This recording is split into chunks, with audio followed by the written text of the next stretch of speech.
오늘은 열왕기상 19장 19절서부터 21절의 말씀을 본문으로 읽었고요. 그리고 설교의 제목은 주님이 우리를 부르신다입니다. 우리가 신명기 말씀을 마쳤습니다. 그리고서 제가 조금 고민이 있었어요. 그래서 창세기를 해야 되나 여호수아를 해야 되나 아마 둘 중에 하나를 할 겁니다. 지금은 준비하는 중에 있는데요. 그래서 다 말해버렸네요. 얘기는 안 해야 되는 건데 원래 지금 12월 대강절 기간이고요. 해를 넘기는 시간입니다. 그리고 여러분들도 아시겠지만 여러분들도 아시고 느끼시는 거죠. 이 땅에 하나님의 구원의 능력과 그리고 새롭게 변화시키시는 그 역사가 새 바람이 불어야 되는 시대임은 분명합니다. 어떻게 변할지 그리고 얼마나 부드럽고 또 그게 사람의 계획대로 될지는 모르지만 뭔가 이 나라 이 민족이 교회도 마찬가지고요. 굉장히 중요한 변화의 기로에 서 있는 게 맞습니다. 많은 사람들이 어려워하고 뭔가 하나님의 역사를 기대하는 그런 시절입니다. 그런데 사실은 하나님의 역사와 구원을 기대해야 되는 시절임에도 불구하고 사람들은 그 기대 그리고 그 소망을 알지도 못하고요. 이미 접어버린 그런 사람들이 많습니다. 엘리사를 다시 한번 보고 싶어요. 왜냐하면 엘리사라는 이름의 뜻이요, 하나님은 구원이시다라는 뜻입니다. 지금은 구원과 회복 그리고 하나님이 원하시는 선한 변화가 필요한 그런 시대입니다. 2019년에서 2020년으로 넘어가면서 여기 모여있는 저와 여러분 모두는 하나님의 구원을 기대합니다. 대강절이기도 해요. 하나님이 오셔서 새 일을 행하시기를, 우리의 삶의 어려운 문제들과 모든 혼란한 것들을 하나님이 정리해 주시기를, 내 발걸음이 길을 잃은 사람처럼 어디로 갈지 몰라 방황하는데 내가 정말로 달려가야 될 그 길을 보이셔서 내 삶을 그 방황에서 구원해 주시기를, 이제 세상의 소망이 꺼져간 것 같아서 절망에 주저앉아 있는 나를 이제 하나님께서 소망으로 일으켜 세워주시기를, 그렇게 회복되기를, 내 삶뿐만 아니라 우리의 자녀들, 우리의 자손들 그리고 우리의 다음 세대들, 그들도 길 잃어버린 사람들이 아니고 절망에 주저앉아 있는 사람들이 아니고 그리고 사망의 권세에 묶여있는 세대가 아니라 하나님이 주시는 자유함으로 생명으로 그리고 확실하게 달려가야 될 길, 그 길을 아는 세대가 되기를 바라는 간절한 마음이 2019년에서 2020년으로 넘어가는 이 겨울에 우리에게 있습니다. 하나님의 구원이 필요한 시대임이 분명해요. 하나님의 능력의 손, 아까 우리 권사회장님 기도하신 것처럼 강한 손과 편팔로 우리를 건져내셔야 되는 그런 시절임이 분명합니다. 그래서 우리는 함께 엘리사를 보려고 해요. 엘리사, 하나님이 구원이시다요. 하나님이 구원이셔요. 구원이신 하나님이 도대체 우리 가운데 어떻게 역사하실지, 그리고 또 그 구원의 놀라운 역사는 세상을 어떻게 바꿔낼 건지, 하나님이 구원이시다라는 그 고백 가운데 우리가 꿀 수 있는 꿈들과 그리고 기대할 수 있는 것들, 그리고 그 안에서 누리는 큰 기쁨이 2019년에서 2020년으로 넘어가는 이 겨울에 우리 가운데 임하기를 바라는 마음으로 앞으로 몇 주간 우리가 엘리사 이야기를 함께 계속해서 수요일마다 볼 겁니다. 엘리사의 뜻이 뭐라고요? 하나님은 구원이시다. 옆에 있는 분들에게 서로 고백합시다. 뭐라고요? 엘리사 그러셔요. 엘리사, 엘리사. 엘리사가 무슨 뜻이라고요? 옆에 있는 분들한테 서로 알려주세요. 하나님은 구원이시다. 옆에 있는 분들, 성도님들, 하나님은 구원이십니다. 하나님은 구원이십니다. 하나님이 구원이셔요. 다른 게 아니라 하나님이 구원이십니다. 이 고백은 그냥 밍숭밍숭하게 자다 깨서 하나님은 구원이셔 그러고 다시 잘 수 있는 말이 아닙니다. 누구는 그 말이 그냥 그렇게 들릴지 몰라요. 하지만 누구에게는 하나님은 구원이시다는 말이 절절하게 들립니다. 여기 있는 열왕기상, 열왕기하에 있는 말씀을 여러분들 쭉 보시면 아시겠지만요, 이게 앞에 솔로몬서부터 얘기가 쭉 나옵니다. 하지만 이게 솔로몬 때 쓴 책은 아니죠. 열왕기하 마지막에 보면 여기 이 이스라엘과 유다가 몽땅 다 망해서 바벨론으로 끌려가는 이야기, 그러면서 다시 돌아오는 힌트처럼 쿠키 영상이라고 그러는데요, 그렇게 끝나요. 그 얘기는 무슨 말이냐면 열왕기 상하가 언제 쓰여졌는지를 압니다. 언제 쓰여졌어요? 쓰여진 것은 이 이스라엘 그리고 유다, 이 사람들이 망한 다음에 쓰여진 게 분명해요. 매일 써놓은 거, 수백 년 써놓은 거에 뒤에다 이어서 쓴 게 아니죠. 누군가가 망한 그 나라에서 역사를 쭉 쓴 거예요. 누구 읽으라고? 망해서 끌려간 그 사람들 읽으라고요. 여기 엘리사라는 이름만 봐도요, 망해서 끌려간 바벨론의 포로들은요 그냥 눈물이 주르르 나는 거예요. 우리가 알고 있었어요. 들었던 이름입니다. 엘리사. 하나님은 구원이시다라는 그 말이 포로로 잡혀가서 아무 소망도 없었던 그 사람들, 자포자기의 사람들, 폭압에 시달렸던 그 아픔의 사람들, 오늘 아침에 낮에 저녁에 힘들게 일하고 사람들에게서 눈치 보고 사람들에게서 이리 치고 저리 치고 와서 그 밤에 읽은 성경 편말에 엘리사, 하나님이 구원이시다라는 말이 들리는 겁니다. 하나님은 구원이시다는 말이요, 자다 깨서 들려지는 말이 아닙니다. 2019년에서 2020년으로 넘어가는 이 시절에 뭐가 혼란하고 어려운 사람들에게는 다시 한번 들리는 말이요, 엘리사, 하나님은 구원이십니다. 이 시절에 관한 문제만이 아니고요, 여기 함께 예배하는 이들 중에서는 하나님은 구원이시다라는 말이 어느 때보다도 더 뜨겁고요, 그리고 어느 때보다도 울컥하게 하시는 그런 분들이 있으실 겁니다. 내 삶에 힘든 것, 그건 어떻게 견딜 수 있었을 것 같은데, 내 자녀가 어려운 상황에 처한 것 때문에, 내 자녀가 아픈 것 때문에, 내 사랑하는 이들이 어려움에 처한 것 때문에 내가 어떻게 도울 수도 없고 구원할 수 없어요. 내가 건질 수 있는 강한 팔이 없고요, 내 팔이 편팔이 되는데 그러지 못하고 나는 늘 움츠러진 내 팔이에요. 그러니 어쩔 수가 없습니다. 그때 읽게 되는 말씀이에요. 엘리사, 하나님이 구원이셔요. 그러면 이 말 자체는요, 그냥 눈물이 나는 말입니다. 그리고 우리의 영혼을 움직이는 말이에요. 하나님의 이름을 부르며 주의 이름을 부르며 주가 구원하십니다, 하나님이 은혜로 우리를 대하십니다 하는 말이 우리의 영혼을 흔들 때가 있고요, 그리고 그렇게 영혼을 흔들 때 그 사람은 복이 있는 겁니다. 그래서 얘기하시는 거예요. 가난한 사람들 복 있다, 심령이 가난한 사람들 복 있다, 애통하는 사람들 복 있다. 왜? 주의 이름을 부를 때 무덤덤하지 않습니다. 하나님의 구원을 말할 때요, 그냥 맹숭맹숭하지 않습니다. 주의 이름을 부르며 가슴이 떨리고 하나님은 구원이시라는 고백, 그것이 내 삶을 흔들어대기 시작해요. 그 감동이, 그리고 그 기쁨이 우리의 삶을 새로운 방향으로, 그리고 전에 없었던 길로 걸어가게 합니다.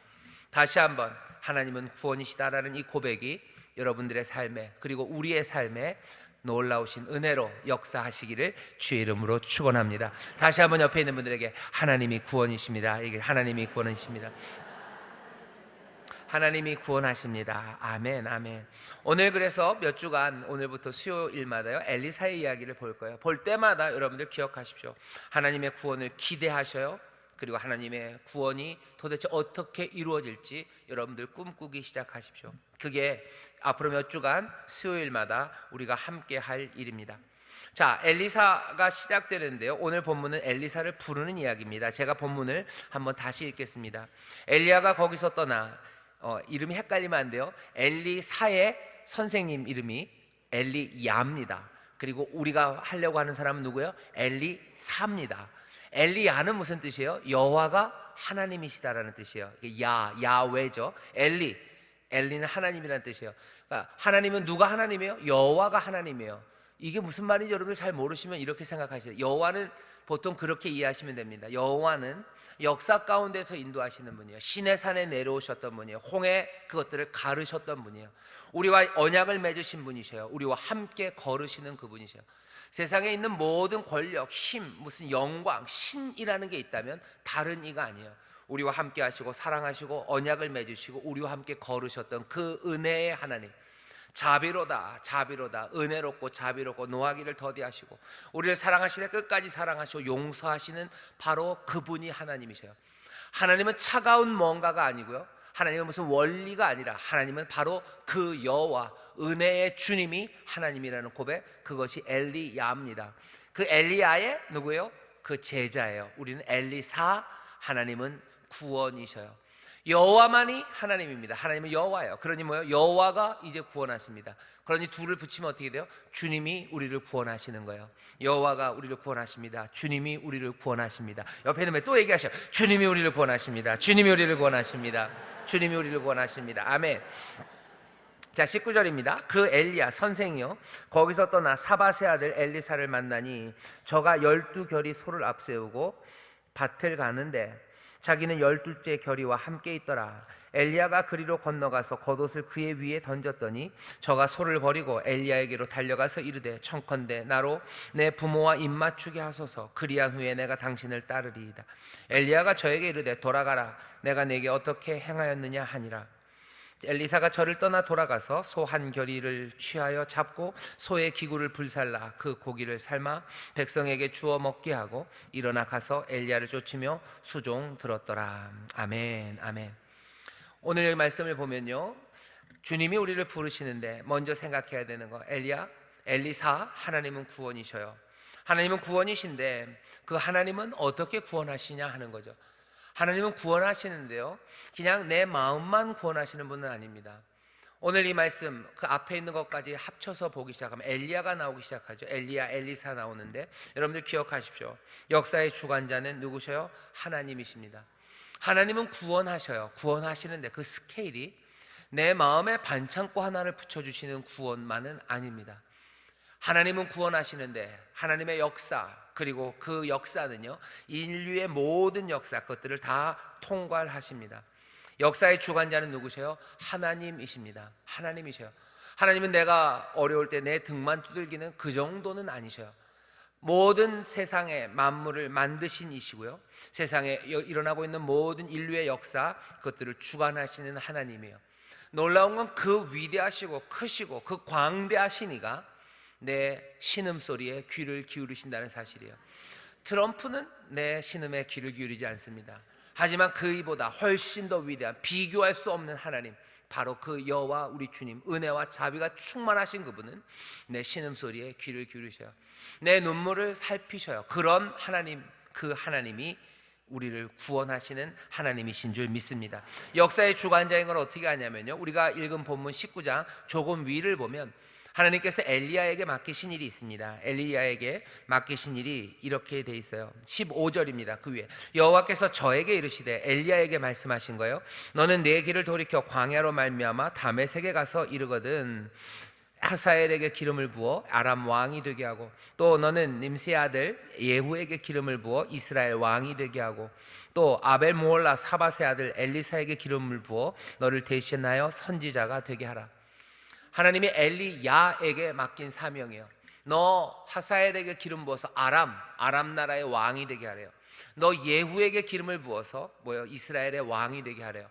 예후에게 기름 붓는다, 하사엘에게 기름 붓는다는 건 그냥 일반적인 이야기가 아닙니다. 예후는 누구냐면 아합, 그 나쁜 왕, 아합의 왕조입니다. 아합 왕의 그 가족들이 계속해서 이렇게 왕이 되어 왔는데, 오므리 왕조죠. 그 왕조를 뒤집는 거예요. 요즘식으로 말하면 역성혁명입니다. 그냥 왕조를 뒤집는 그 일을 하래요. 역사의 변혁입니다. 역사를 완전히 새롭게 뒤바꾸는 일을 누구에게? 엘리야에게 맡기셨어요. 예후에게 기름을 부어라. 그래서 예후가 이스라엘 왕이 되게 하래요. 너 하사엘에게 기름 부어서 하사엘이 아람의 왕이 되게 해라.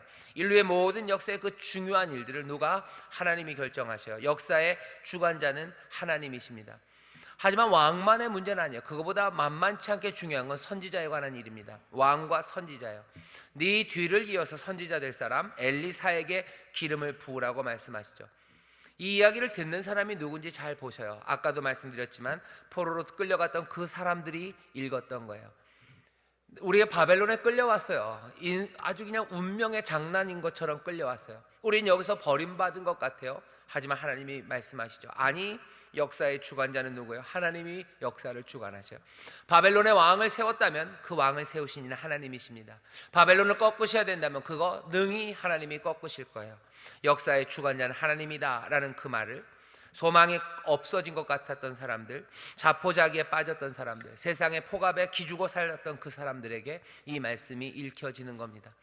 여러분들, 세상이 그냥 지멋대로 돌아가는 것 같고, 세상이 나를 짓누르는 것 같고, 세상이 말도 안 되는 일로 가득 차다고 그랬을 때 여러분들 다시 한번 이 말씀을 들으세요. 역사를 주관하는 이는 하나님이신 줄 믿습니다. 하나님이 주관하시는 줄 믿습니다. 하나님이 뒤집으시는 줄 믿습니다. 하나님이 뒤집으신다는 거예요. 예후에게 기름을 붓는다는 건 이스라엘 왕조, 오므리 왕조에서 뒤집어 버리시겠다는 거예요. 하사엘에게 기름을 부어라, 뒤집어 버리신다는 거죠. 역사는 뒤집어집니다. 누가? 하나님이 뒤집으셔요. 그냥 이렇게 망하는 길로 가겠다라고 모든 사람들이 얘기할 때 하나님이 웃으시는 거예요. 아니, 내가 기름 붓고 내가 뒤집어요. 왜? 하나님이 역사의 주관자이시기 때문인 줄 믿습니다. 우리의 형편도 좀 비슷합니다. 바벨론의 포로로 잡혀간 것과는 물론 다르죠. 하지만 우리도 마찬가지로 얘기할 수 있어요. 여전히 세상은 어렵고요, 뭔가 이상합니다, 하나님 말하죠.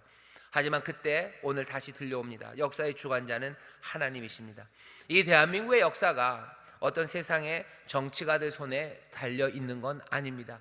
역사의 주관자가, 사람들 그래요, 뭐 민중이 역사의 주체가 된대요. 그건 그냥 그 사람들 얘기예요. 뭐 아니면 뭐 위대한 영웅이, 군사적인 영웅이 역사의 주인공이 된대요. 그건 그 사람들 이야기일 뿐입니다. 세상 역사 가운데 그런 일이 있었었던 것 같이 보였었던 적들이 있었었어요. 하지만 하나님은 고개를 절레절레 흔드십니다. 아니, 하사엘이 일어나고 예후가 일어났던 모든 것들, 어쩌면 폭력이, 그리고 어쩌면 뭐 간교함이 세상을 지배하는 것 같았던 것, 하지만 그것들은 다 드러난 표면일 뿐이에요. 하나님이 기름 부으시고 하나님이 주관하시는 겁니다. 누가 하는 것 같고 누가 하는 것 같지만 아니에요. 우리를 사랑하시고 우리에게 자비를 베푸시는 하나님이 역사를 주관하시는 겁니다. 누군가 선지자 손에 달려있는 것도 아닙니다. 여호와 하나님 손에 모든 역사가 달려있듯 우리 대한민국의 역사, 우리의 앞날도 우리 주님의 손에 달려있는 줄 믿습니다. 세상에 말도 안 되고 혼란하고 그런 일들이 벌어진다고 해서, 거짓이 판을 친다고 해서 여러분들 거기에 휘둘리지 마셔요. 거짓이 휘두르는 세상에 거기에 휘둘리지 마십시오. 거짓이 세상을 다스리는 게 아니에요. 주님이 다스리십니다. 여호와께서 역사의 주관자가 되시고 그 은혜로 이 땅을 다스려요. 그러니 우리가 바라보고 믿고 의지하고 따라야 될 것은 바로 역사의 주관자 되신 주님, 우리 사랑하는 예수 그리스도, 우리 하나님이신 줄 믿습니다. 자, 여기가 시작이에요. 자, 구원입니다. 주님이 우리를 부르시는데 그 부르시는 이는 구원하시는 분이 부르셔요. 재밌는 건 그러면 하나님이 알아서 구원하시면 되는데요, 오늘 본문을 보면 하사엘에게 기름 부으시고 또 누구에게요? 예후에게 기름 부으신 것처럼 누구에게요? 엘리사에게 기름을 부으십니다. 하나님이 구원을 하시는데, 분명히 하나님이 구원하시는데, 오늘 본문을 보면 하나님의 그 구원하시는 역사에 쓰임받는 사람들이 있습니다. 하나님이 쓰임받게 하셔요. 때로는 예후를 쓰시기도 하셔요. 하사엘을 쓰시기도 하셔요. 그리고 엘리사를 쓰시기도 하셔요. 때로는 느부갓네살을 불러서 쓰시기도 하셔요. 고레스를 불러서 쓰시기도 하셔요. 안타깝게도 어떤 때는 가룟 유다를 사용하기도 하셔요. 하나님이 역사를 주관하시면 이 사람 저 사람을 불러서 하나님의 구원하는 역사를 이루십니다. 그런데 누군가는 하나님의 거룩한 일에 정말로 아름답게 부름받는 사람, 하나님의 구원하심에 쓰임받기 위해서 부르신 이들이 있습니다. 놀랍고 그리고 감사한 일은 저와 여러분, 우리를 하나님께서 부르실 때 하나님의 선한 일을 위하여 우리를 부르신 줄 믿습니다. 악역으로 우리를 부르지 않으셨어요. 하나님이 우리를 구원한, 에베소서 말씀에 그렇습니다. 그 은혜를 인하여 믿음으로 말미암아 우리가 구원을 얻었어요. 우리가 구원받은 거 은혜로 받은 거기 때문에 자랑할 것 아무것도 없습니다. 하지만 그 구원받은 사람 왜 하나님의 선한 일을 하게 하시려고 우리를 구원하셨어요. 구원받은 사람들, 예수 그리스도를 믿는 사람들, 여러분들 분명히 믿음으로 확신하셔요. 우리를 뭘로 부르셨어요? 선한 일로 부르셨음을 믿으시기를 주의 이름으로 축원합니다. 옆에 있는 사람에게 얘기해서 선한 일로 부르셨습니다. 선한 일로 부르셨습니다. 악역으로 불렀으면 참 슬픕니다. 그죠? 악역으로 불렀으면 슬퍼요. 스카이 캐슬 뭐 이런 거에 나왔던 뭐 김서영인가요? 그 양반은 인기가 많아요. 연기도 잘한대요. 근데 선전이 안 들어와요. 광고가. 왜? 하도 독한 역할을 많이 했기 때문에. 안타깝죠. 안타깝죠. 선한 역할로 부르면 좋았을 텐데, 그리고 아름다운 역할로 부르시면 좋았을 텐데, 우리가 뭐가 훌륭해서도 아니에요. 은혜로 우리를 부르셔서요, 은혜로 우리를 구원하시고 또 은혜로 우리를 부르셔서 우리로 선한 일을 감당하게 하십니다. 그 선한 일은 뭘까? 여기 말 그대로 엘리사, 하나님이 구원하시더니 우리를 뭐요? 구원하는 일로 부르셨어요.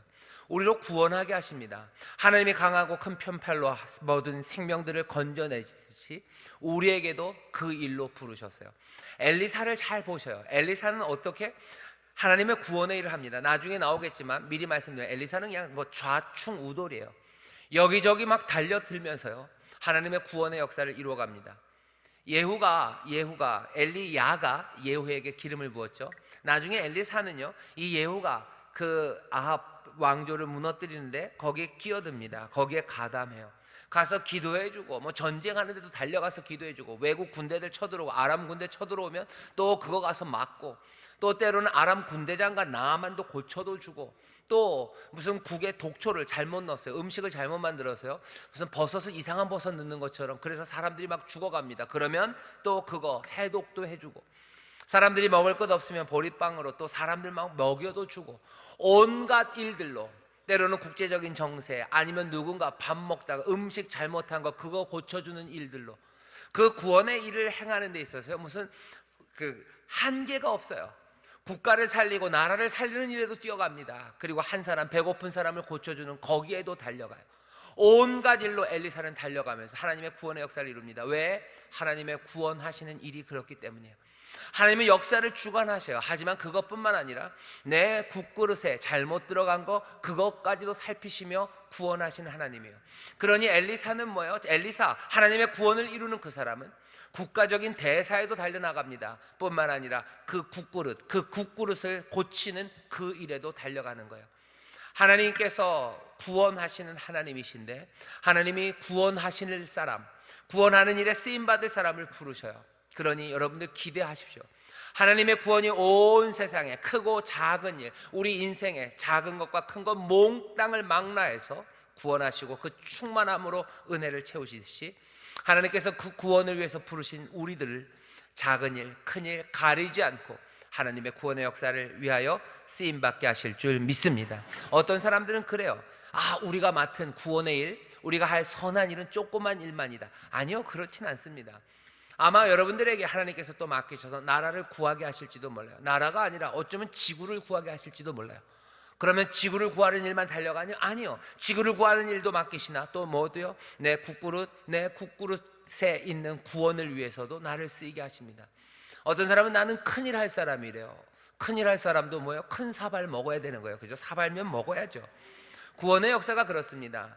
작은 거 큰 거 가리지 마시고, 난 어차피 작은 거, 나는 그냥 소뚜껑 운전수. 아니요, 난 소뚜껑만 운전할 사람 아니에요. 엘리사가 소뚜껑 국그릇을 고치다가 아람 군대를 막으러 나가는 것처럼 내가 작은 일에 충성합니다. 또 큰 일로도 부르십니다. 하나님의 구원하심이 모든 것들을 망라하시기에 우리를 부르신 부르심도 제한하지 마셔요. 나를 통해서 이루실 하나님의 구원의 역사가 놀랍습니다. 요것만이라고 얘기하지 마세요. 왜? 내가 택한 게 아니기 때문입니다. 하나님이 나를 부르신 거예요. 그 부르심을 확 열어놓으셔요. 그 부르심은 크고 작은 일에 구별이 없습니다. 주가 나에게 그리고 우리에게 맡기시고 또 우리를 부르셨다면 하나님이 약속하신 그대로 그 놀라운 능력으로 하나님의 구원의 역사를 우리를 통하여 이루실 줄 믿습니다. 엘리사가 그랬어요. 오늘 그래서 기억해야 되는 첫 번째 뭐예요? 엘리사, 하나님은 구원이셔요. 그리고 두 번째 뭡니까? 그 구원은 크고 작음이 없습니다. 역사의 주관자셔요. 그리고 뭐예요? 우리 집 부엌의 주관자도 누구십니까? 우리 주님 여호와 하나님이셔요. 제가 언제였던가요? 무슨 광고를 하면서 그랬더니 여러분들이 킥킥킥 웃으셨는데 추석 때였던 것 같아요. 여러분들 국을 끓이실 때 간이 단박에 맞으시기를 그랬더니 여러분들이 킥킥킥 웃으시더라고요. 간 맞게 하십니다. 나중에 보세요. 엘리사가 하는 일을 보세요. 소금 치는 일을 하나님이 하셔요. 소금 치는 게 얼마나 중요합니까? 소금 잘못 치면요, 큰일 납니다. 음식 잘못하면 싸움 나요. 싸움 나면 치고받고 하다가요, 갈라서는 사람 많습니다. 하나님의 은혜예요. 구원이에요. 맛있는 밥 한 그릇이요, 사람의 마음을 얼마나 따뜻하게 하는지 몰라요. 슬픔 가운데 터덜터덜 들어온 아이가 가장 맛있는 국 한 그릇 먹으면요, 그냥 그 영혼의 만족이 오는 시간이에요. 하나님의 구원의 역사가 온 지구를 지키는 일뿐만 아니라 한 영혼을 살릴 때 구별이 없어요. 내 삶의 구석구석 작은 것 큰 것 구별 없이 하나님이 나를 구원의 도구로 쓰신다고 믿으시기를 주의 이름으로 축원합니다. 하나님의 구원하신 거 회복하심이 이 온 세상에 충만하듯 내 삶 전체에 하나님께서 우리를 부르신 줄 믿습니다. 하나님이 구원하셔요. 그 구원에는 제한이 없습니다. 세 번째 생각하셔야 되는 건 이거예요. 사람들은 자기가 하나님을 택했다고 생각합니다. 하지만 오늘 본문 보면 아니에요. 하나님께서 엘리야를 시키시고요, 엘리야에게 또 엘리사에게 가서 겉옷을 던지라고 하셔요. 엘리사가 어떻게 한 거 아닙니다. 엘리야가 어떻게 한 거 아닙니다. 누가 택하셨어요? 하나님이 택하셨어요. 이 말은 신약으로 와도 마찬가지입니다. 요한복음 15장 16절에 보면 예수님이 그렇게 말씀하셔요. 너희가 나를 택한 것이 아니요 내가 너희를 택하여 세웠나니. 너희가 나를 택한 거 아니다요. 오늘 여러분들에게 이 말씀을 꼭 드리고 싶어요. 오늘 설교의 제목이 주님이 우리를 부르십니다. 그 다음에 우리는 주의 이름을 부르겠죠. 하지만 주님이 우리를 부르셨음을 기억하셔야 돼요. 사람들은 오해하는데요, 내가 주님을 택했다고 생각해요. 내가 주님을 택했지. 내가 절에 갈 수도 있고 교회 갈 수도 있는데 내가 교회를 온 거지. 내가 교회를 와준 거죠. 내가 교회를 와준 거고, 내가 예수님을 쫙 보니까 뭔가 좀 은혜로우시고, 예수님을 쫙 보니까 뭔가 좀 믿을만해서 내가 예수님을 믿기로 내가 택했다고 생각해요. 내가 뭐 교회 많지만 이 교회를 내가 택한 거죠. 내가 택한 거지. 내가 택한 거라고 생각합니다. 하지만 예수님은 고개를 절레절레, 아니, 너희가 나를 택한 건 아니다. 내가 너희를 택하여 세웠다고 얘기하셔요. 아마 우리 인생의 가장 중요한 변화는 여기입니다. 내가 택했다고 생각하면요, 거기엔 은혜는 아니에요. 은혜를 베풀었으면 내가 베푼 거죠. 내가 택해 준 거죠. 아니요, 하나님이 얘기해요. 주님이, 아니, 내가 너희를 택했다고 얘기하셔요. 하나님의 놀라우신 은혜, 감당할 수 없는 은혜, 그래서 내 삶 전체가 뒤집어지고 새로워지는 것은 바로 여기서부터입니다.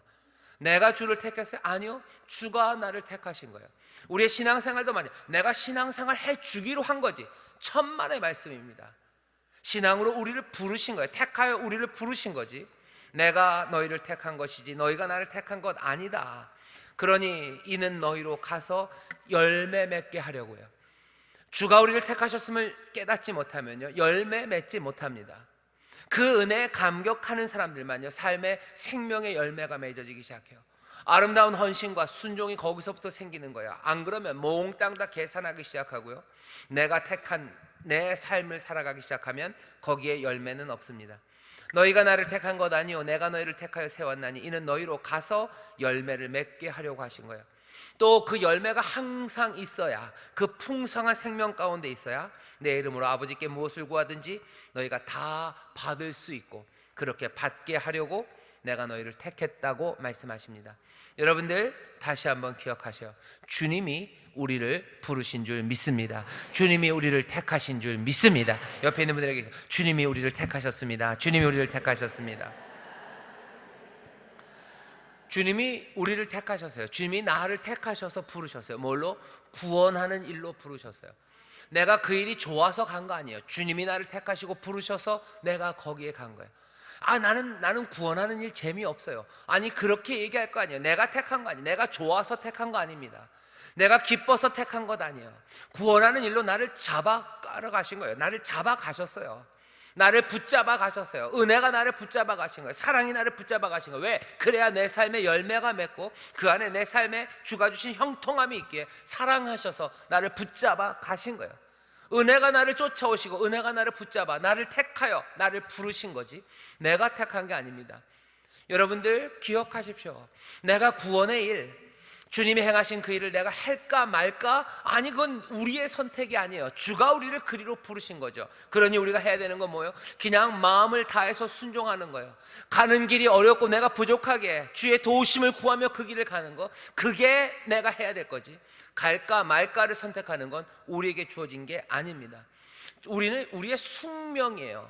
아니면 우리의 사명입니다. 아니면 우리의 소명입니다. 생명은 뭐예요? 받은 거지 내가 택한 게 아니에요. 여기서 생명을 받아 나오신 분이 아니, 생명을 내가 택해서 나오신 분이 있으셔요? 없어요. 애들도 압니다. 내가 태어나고 싶어서 태어났나 그래요. 그죠? 내가 태어나고 싶어서 태어났냐고. 맞아요. 애들만 내가 태어나고 싶어서 태어난 거 아니에요. 태어나게 하셨어요. 나를 구원의 일로 부르신 거냐? 내가 하고 싶어서 한 거 아닙니다. 사람들은 그래요. 아유, 구원의 일, 주님의 일 별로 하고 싶지 않은데요. 그건 아예 말이 안 되는 거예요. 그건 말이 안 돼요. 하고 싶지 않다, 기다라는 건 믿음의 사람들에게는 아예 합당치 않습니다. 그 일을 내가 감당하기 어려우니 나를 도와달라고 하는 게 맞아요. 내가 그 일을 잘못하고 있으니 하나님 나를 용서하시고 나를 불쌍히 해주시고 내가 그리로 가게 해달라고. 내가 걸어가야 될 길은요, 내가 만들고 택한 게 아니라 내 앞에 놓여놓으신 거예요. 왜? 우리를 사랑하시고 우리의 생명을 풍성하게 하시려고 진리와 생명의 길, 구원의 길로 우리를 불러오시는 거예요. 끌어오십니다. 주님이 우리를 부르신 줄 믿습니다. 그 부르심을 기뻐하는 사람들, 그 사람들이 믿음으로 생명의 길을 영접한 거예요. 이건 만만한 일이 아닙니다. 이건 그러니 내가 선택으로가 아니에요. 내가 믿음으로 해요. 택한 건 누구예요? 하나님이 택하신 거예요. 택하신 자를 뭐 의롭다 하시고 영화롭게, 하나님이 택하신 거지 내가 택한 거 아닙니다. 나는 뭐예요? 나는 믿는 거지 내가 택한 거 아니에요. 사람들은 여기에 대해서 오해하는, 내가 택한, 아니요, 하나님이 선택하시고 나는 믿음으로 갑니다. 이것이 내 삶이고 주님이 부르신 어쩌면 소명의 삶입니다. 이것 말고는 우리에게 주어진 삶은 없습니다. 이것 말고의 삶들은 몽땅 다 생명이라고 말할 수 없는 겁니다. 다시 한번 주님께서 우리를 구원하는 일로 부르셨음을, 내가 택한 게 아니라 주가 택하셨음을 여러분들 붙잡으시기를 주의 이름으로 축원합니다. 엘리사를 그냥 택하셨어요. 그리고서는 겉옷을 던지셨죠. 겉옷을 던졌습니다. 근데 엘리사는 어떤 사람이에요? 엘리야와는 조금 다릅니다. 성경에 보면 열왕기상 17장에 엘리야가 나와요. 엘리야는 그냥 아주 간단해요. 디셉 사람 엘리야예요. 엘리야에게 알려진 건 그냥 디셉이라는 동네 이름입니다. 근데 엘리사는요, 그보다 조금 더 많아요. 뭐가 많냐면 엘리사는 어디 동네 사람이냐면요, 아벨 무홀라라는 동네 사람이에요. 디셉보다는 약간 좀 이름이 럭셔리하죠. 아벨 무홀라 출신이에요. 그냥 남광 로얄보다는 무슨 푸르지오가 멋진 것처럼, 죄송합니다, 제가 살던 동네라 얘기하는 거예요. 재건축한대요. 아벨 무홀라 출신 사밧의 아들 엘리야입니다. 아벨 무홀라, 사밧의 아들 엘리야예요. 뭔가 좀 수식이 길어요. 이 얘기는 아버지 이름이 유명하다는 거예요. 사밧의 아들 엘리사입니다. 엘리야는 아버지 이름이 없어요. 그냥 저기 어디 뭐 인천에서 온 누구 정도예요. 하지만 엘리사는 아닙니다. 인천 누구 집안이에요. 인천에 유명한 집안이 뭐 누가 있습니까? 뭐 있겠죠. 그 집안의 누구라고 할 만큼 부자예요. 이름이 유명한 집안입니다. 사밧의 아들이에요. 또 오늘 본문을 보면 여기 엘리사는요, 농사를 짓는데 소가 몇 마리요? 12마리요. 소가 12마리로 밭을 간다고 생각해 보세요. 이거는 조그만 앞에 텃밭 가꾸는 사람 아닙니다. 땅이 많아요. 그냥 소 많이 농사를 잘 짓는 농사 선수라 12마리를 하는 것도 아니에요. 일부러 뭐라고 얘기해요? 12마리가 소가 있는데 그 12마리째 옆에 엘리사가 서 있대요. 이 얘기는 뭐냐면 거기는 주인의 아들, 그 주인의 후계자, 그것들을 상속할 사람, 그 사람이 서는 자리예요. 종들은 뭐 앞에서 뭐 해야 됩니다. 하지만 12번째 소 옆에 있는 거는 대단한 권세예요. 그러니 이 소장농 아니에요. 농사 기술이 좋아서 소장농으로 불려온 사람 아닙니다. 주인이에요. 큰 밭, 소가 12마리나 있는 그 부요한 집에 사밧이라는 유명한 아벨 무홀라 집안의 사람 엘리사입니다. 지금으로 말하면 부요하고요, 안정된 집안이에요. 아버지에게 입맞춤하고 오겠대요. 그 얘기는 뭐야? 가정이 단단합니다. 많은 사람들이 그렇게 얘기해요. 선지자 아니면 주의 종으로 불려온 사람들은 뭐가 좀 어렵고 힘들고, 엘리야는 그랬을지 몰라요. 하지만 엘리사는 아닙니다. 이 사람 갈 데 없어서 이글로 온 사람 아니에요. 가정은 안정적이고요, 굉장히 부유한 사람입니다. 그런데 하나님이 그냥 엘리사를 부르신 거예요. 엘리사를 부르셨어요. 하나님의 부르심에 대해서 여러분들 다시 한번 생각하셔요. 누구라도 하나님이 부르십니다. 못난 사람만 불렀을까? 아니요. 깨진 사람만? 아니요. 나는 뭐 부유하고 나는 안정적이니 하나님이 나를 부르시진 않겠지. 천만의 말씀이에요. 하나님의 부르심은 차별이 없으셔요. 차별이 없다는 건 부유하거나 가난하거나의 차별이 없어요. 많이 배웠나 적게 배웠나의 차별이 없어요. 늘 못 배운 사람만 부르시겠지. 천만에 부유한 사람 하나님이 부르십니다. 늘 부족한 사람만? 아니요. 똘똘한 사람도 하나님이 부르셔요. 엘리사 적어도 부유하고 안정적인 삶을 가졌으나 하나님께서 이 사람 엘리사를 부르셔요. 엘리사는 그 모든 것들을 다 두고 떠납니다. 부유함, 안정적인 가정, 어차피 나는 버릴 게 없으니 기쁨으로. 아니에요. 엘리사는 버릴 게 어쩌면 자기 스승 엘리야보다 훨씬 더 많았을지도 모릅니다. 그래도 주의 부르심에 구원하시는 그 일에 달려나가는 거예요. 주가 우리를 부르셔서 구원하는 일을 맡기셔요. 역사를 바꾸는 일, 그리고 우리 부엌에 간을 맞추는 일, 뭐가 됐든지 구원하시는 그 일, 생명을 살려내고 절망의 사람을 소망의 사람을, 슬픔의 사람을 기쁨으로, 병든 사람들을 고치고 삶의 길을 잃었던 사람들에게 삶의 새로운 길과 그리고 활기를 주는 그 생명의 길로, 그 구원의 역사로 우리를 부르시는데 그 부르심에는 차별이 없어요. 나는 아니라고, 아닐 거라고 생각하는 어떤 이유도 거기 가져다 대지 마세요. 나는 못났으니 안 부르실 거라는 이유도 옆으로 치워놓으시고요, 나는 잘났으니 안 부를 것 같다는 이유도 치워놓으세요. 나는 가난하니 안 부를 것 같다는 이유도 치워놓으시고, 나는 부요하니 안 부를 것 같다는 이유도 다 치워놓으십시오. 주님이 우리를 부르셔요. 주님이 우리를 택하셔서 구원의 도구로 사용하시는데 거기에는 차별이 없습니다. 여기 누구도 그 부르심의 바깥에 나아갈 수 있는 이유를 가지신 이는 없어요. 주님이 여러분들을 부르십니다. 주님이 우리를 부르셔요.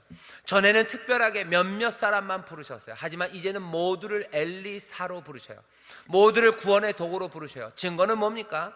전에는 엘리야, 엘리사 이렇게 특별한 선지자들과 하사엘, 그리고 또 누구예요? 이 예후 같은 특별한 사람들에게만 기름을 부으셨으나 이제는 아니에요. 이제는 말세, 주님께서 내가 아버지께로 간다, 이제 아버지께로 가서 약속한 바 그 성령을 모든 사람에게 부어줄 거다라고 얘기하셔요. 기름 부으심이 누구에게? 전에는 하사엘과 예후에게만 임하고 엘리사에게만 임했다면 그 같은 기름 부음이 이제는 누구에게요? 남종과 여종에게, 나이가 많은 사람이나 적은 사람이나, 얘기하는 건 뭡니까? 구별이나 차별이 없어요. 나이, 신분, 자유자나 종이나 그런 거 아무것도 없습니다. 이방인이나 유대인이나 그런 거 없습니다. 그냥 믿음의 사람들, 그 하나님의 사람들, 여종과 남종들에게 몽땅 다 어떻게 해요? 물 붓듯이 부으신대요. 그러니 엘리사를 하나님께서 구원의 도구로 부르시고, 엘리사, 하나님이 구원하신다 하는 구원의 일을 맡기신 것처럼 여기 있는 저와 여러분 모두에게 기름 부으시고 주의 구원의 역사를 맡기신 줄 믿습니다. 왕과 선지자로 우리를 부르셨음을 믿는 거예요. 이 나라를 구하는 일에 달려나갑니다. 뿐만 아니라 부엌의 그 국그릇의 일도 마찬가지입니다. 하나님이 어디를 부르시고 어디를 맡기시든지 좌충우돌 달려가는 사람들이에요. 엘리사가 했던 거 보셔요. 나라를 구하는 일에 달려갑니다. 적을 막는 일에도 나갑니다. 국그릇 고치는 일, 보리빵으로 사람들 먹이는 일, 온갖 일, 또 뭐 도끼 건져내는 일, 그 일까지도 누구는? 이 사람 엘리사는 하는 거예요. 하나님의 구원이 무엇 역사 그 대단한 것에만 있는 것 아니고 한 영혼의 눈물에게도 있는 것처럼, 한 영혼의 눈물을 닦는 일서부터 나라를 구하는 일까지 뭐가 됐던 하나님의 그 구원의 역사에 우리 모두 성령의 기름 부으심을 받은 우리 모두를 부르신 줄 믿습니다. 이 부르심을 영접하셔야 돼요. 하나님이 구원하십니다. 2019년, 2020년 어둡고 춥고 이게 뭔가 혼란한 시절에 하나님이 구원하시는 누구를? 하나님의 사람을 차별 없이 부르셔서 하나님의 구원의 역사를 이루실 거예요. 이 나라 이 민족에게 소망을 주시고 깨어진 삶들과 그 눈물을 닦으시는 일을 이루실 텐데 누구에게 맡기셨나는 거죠. 하사엘, 그리고 또 예후, 엘리사에게만 기름 부으신 게 아니라 이제는 저와 여러분에게 기름을 부으셨으니 우리가 하나님의 그 구원의 역사에 기쁨으로 달려나가시기를 주의 이름으로 축원합니다. 기쁨으로 달려나가시기를 주의 이름으로 축원합니다. 거기에 대해서 딱 두 가지만 얘기할게요. 다 끝난 거 아닙니까? 라고 생각할, 하나 둘 셋 했으니까 끝난 거 아닙니까? 아니요, 오늘은 아니에요. 하나 둘 셋, 그리고 그 뒤에 두 개가 더 있어요. 하나, 기름 부음으로 부르셨어요. 그럼 어떻게 합니까? 오늘 본문이 우리에게 알려주는 어쩌면 팁입니다. 재밌는 건 이거예요. 엘리야가 겉옷을 확 던졌어요. 그리고 엘리사에게 탁 덮었습니다. 이젠 뭐 이건 명확해요. 이게 왜 옷을 던져요? 라고 물어보면 안 돼요. 왜? 여기 와서 옷을 던진 이가 누군지 다 압니다. 이 사람은 누구예요? 엘리야예요. 갈멜산에서 그 불을 내렸던 선지자예요. 그 기도함으로 이스라엘 그 땅에 3년 반 동안 비가 오지 않게 만들었던 그 엘리야예요. 이세벨이 잡으려고 했던 바로 그 엘리야입니다. 모르는 이가 없어요. 엘리야가 온 거예요. 엘리야가 아벨 무홀라에 온 겁니다. 왜 왔을까? 엘리야가 오더니 누구에게? 엘리사에게, 그 12교리로 농사를 밭을 갈던 그 엘리사에게. 아마 엘리사는 기쁨으로 밭을 갈았을 거예요. 왜? 3년 반 동안 비가 안 왔으니 뭐 밭 갈 일이 뭐가 있었습니까? 그런데 갈멜산에서 그 이후로 비가 내리기 시작한 거예요. 즐겁게 밭을 갈기 시작했을 겁니다. 그런데 엘리야, 아벨 무홀라, 세상을 혼란하게 하는 바로 그 사람이 오더니 겉옷을 던져요. 그리고서는 사람들이 어디로 가나 봤더니 누구에게 떨어져요? 엘리사에게 퍽 떨어집니다. 그 의미를 사람들이 모르지 않아요. 선지자가 겉옷을 벗어서 던져서 누구에게 덮었다는 건 그 일을 맡긴다는 의미예요. 몽땅 다 합니다. 엘리사네 하는 거예요. 엘리야의 일을 이제 엘리사가 하네라고 온 이스라엘이, 그 동네에 있는 사람들이 엘리사가 다 압니다. 이게 의미가 뭔지 압니다. 거부할 수 없음을 압니다. 어쩌면 엘리사는 이미 엘리야에게 하나님께서 엘리사에게 기름 부어라 하실 때 어쩌면 엘리사의 마음에도 하나님의 부르심을 주었는지도 몰라요. 하지만 이제 명백해졌죠. 엘리사가 그 겉옷을 던져서 엘리사에게 덮어놨어요. 엘리사는 어떡합니까? 이건 거부할 수 없어요. 주가 부르셨어요. 주가 나를 택하셨어요. 그럼 어떡합니까? 순종으로 나가야 돼요. 그런데 여기 엘리사가 이렇게 얘기합니다. 저가 소를 버리고 엘리야에게로 달려가서 이르되 청컨대 나로 내 부모와 입맞추게 하소서. 그리한 후에 내가 당신을 따르리이다라고 엘리사가 얘기합니다. 물론 그냥 따라갔으면 좋았을 텐데 엘리야가 그에게 대답해요. 뭐라고 얘기합니까? 엘리야가 저에게 이르되 돌아가라, 내가 내게 어떻게 행하였느냐 하니라. 여긴 글씨로 써 있어요. 이 톤이 어땠을 것 같으세요? 이 목소리가. 엘리야가 분노했을까요? 가버려, 내가 너한테 어떻게 해줬는데, 이런 건가요? 엘리사가 모르지 않아요. 따라와야 되는 거 압니다. 그런데 집에 가서 아버지에게 입맞추고 오겠대요. 엘리야는 뭐라고 그랬을까요? 어떻게 대답했을까요? 이 분위기가 뭘까? 여러분들 생각하기를 싫어하셔요. 그러니까 제가 하겠습니다. 이렇게 읽으면 이렇게 읽을 수 있어요. 엘리야가 화가 난 거죠. 가버려, 돌아가라. 내가 네게 어떻게 했는데, 이게 뭔 말인지 몰라, 가버려. 그랬어요. 엘리사가 그랬더니 저를 떠나 돌아갑니다. 알았어요, 가버려. 그리고서는 소를 잡아서 잔치를 하고 다시 와서 수종든다. 말이 좀 안 돼요, 그죠? 아마 이건 이럴 겁니다. 이렇게 하는 게 앞뒤가 맞아요. 이미 저가 소를 버렸어요. 20절 보면 소는 이미 버렸어요. 이미 포기했어요. 주를 따르기를 결단합니다. 그리고는 엘리야에게 와서 얘기하는 거예요. 아버지에게 입맞추고 오게 하십시오. 내가 집에 가서 인사하고 올게요 라고 얘기를 해요. 안 돼! 라고 하지 않는 것 같아요. 그래, 그렇다면 가라 하는 거예요. 가라. 그리고 내가 내게 어떻게 행하였느냐 라고 해요. 내가 내게 어떻게 행한 거라고까지 얘기한 거예요. 알아요. 그리고 가서 잔치합니다. 가서 소를 잡아요. 그리고 가서 거 있는 기구들을 다 태워요. 이제 난 돌아오지 않을 거예요. 기쁨으로 잔치합니다. 그리고 동네 사람들에게 내가 주의 일을 향해서 간다고 아버지에게, 동네 사람에게 말해요. 그리고 와서 엘리야를 쫓으며 수종듭니다. 여기 있는 이 말씀을요, 신약에 있는 말씀처럼 주가 부르실 때 나로 내 아버지를 장사하고 오게 하소서 할 때 죽은 자들로 죽은 자를 장사하게 하고 너는 나를 따르라 하는 예수님의 말씀에 갖다 대서 여기 엘리사가 뭔가를 잘못했다고 얘기할 것은 아닙니다. 아마 그 사람들은 핑계댔기 때문에 그래요. 핑계죠. 하지만 여기는 이미 엘리사는요 소를 버렸어요. 저가 소를 버리고 따르겠다고 얘기합니다. 그리고 어떻게 해요? 그 일을 질서 있게 합니다. 가장 적절하게 합니다. 엘리야는 여기에 대해서 으름장 놓지 않아요. 이미 소를 버린 엘리사를 알아요. 그래, 잘 인사하고 말아요.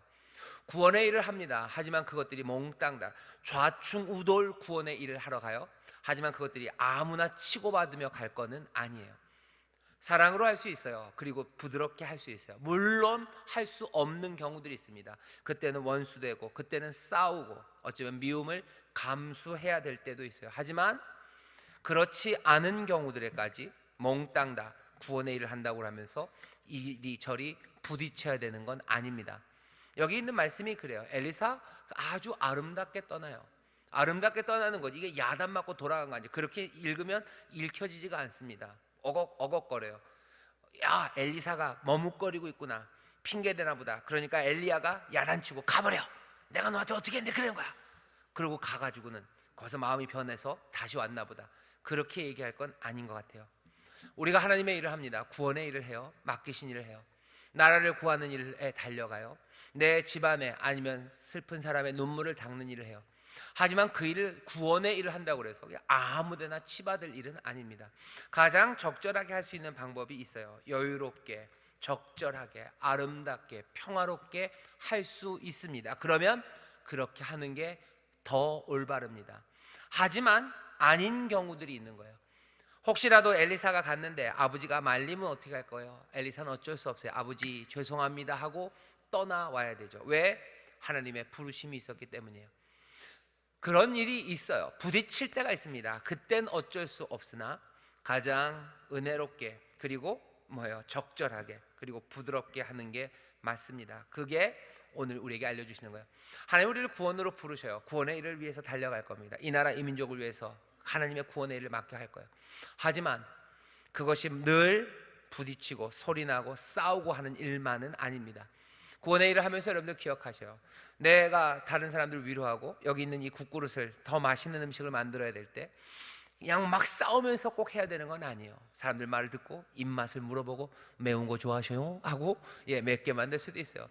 싱거운 거 좋으셔요? 그럼 싱거운게 할 수도 있어요. 부드럽게 적절하게 얼마든지 위로할 수 있습니다. 하지만 그게 안 될 때가 있는 거예요.